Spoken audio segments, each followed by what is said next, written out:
Another thing, my friend took a class recently called Chicano Studies, which is the study of Mexican Americans. And, I was naturally interested in this class, and I told my mom about it, and it got her a little upset, mainly because it was a white lady teaching the class, She was like, "Estás locos, a white lady teaching Chicano Studies? What does she know about us? She probably don't even clean her own house."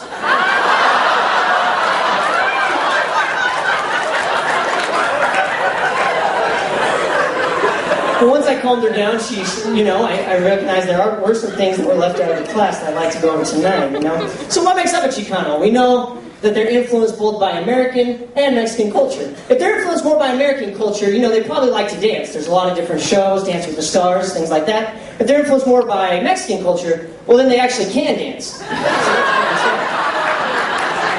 If they're influenced more by American culture, they're picky about what they eat, We have a lot of different restaurants to choose from. If they're influenced more by Mexican culture, well then they actually pick what they eat. Strawberries, grapes.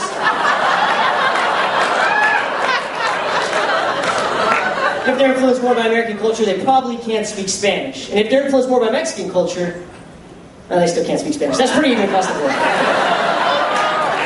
I heard a few groans in the audience, which is funny, because if I was telling a bunch of white jokes to a Mexican audience, they wouldn't be like, that white joke's out of line. My mom would never be like, "Mijo, just because they wear socks with sandals doesn't mean we make fun."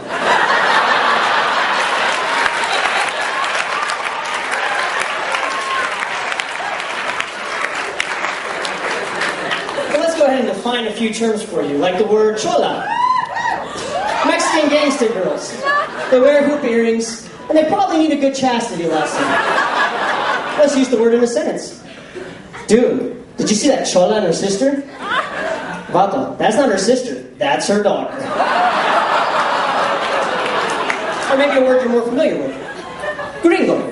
What Chicanos call white people or white people tendencies. Check out Paco. He's putting on sunscreen. Yeah, ever since he got that job at Target, he thinks he's gringo. Then there's those words that sound like one, but mean another, like the word Jew. Not the Semitic variety of which we are familiar, but rather the second person singular pronoun. "Hey man, you want to head to the Jewish immigration exhibit?" "Dude, do you know I got my own immigration problems to worry about?"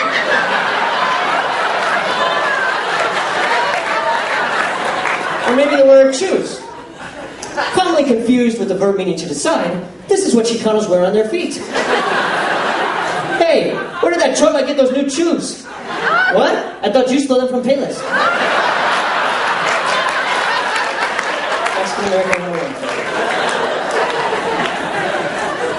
I finished out the summer being a sports camp counselor, and it was a lot of fun. And the last week we had a participant that came that was just a little different, Like he brought all his gaming systems to camp, and anytime a girl tried to come up and talk to him, he'd run away. And he even wanted to bring his laptop to the dance. And I was like, man, when that kid becomes a student at BYU, he's not going to last very long. He's going to be married quick. Is that what you notice that? It's always the weird people that get married really fast. It's like God's way of saying, it can be done.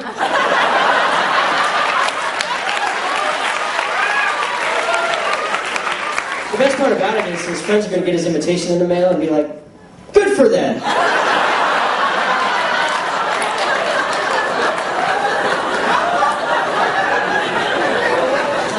One thing, school started again, and it made me think about school growing up. And I went to a really ghetto inner city school.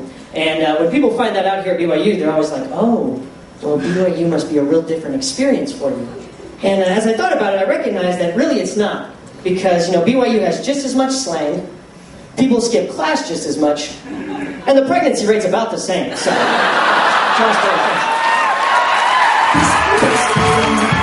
Josh Coleman, everybody, give it up. So, we've got here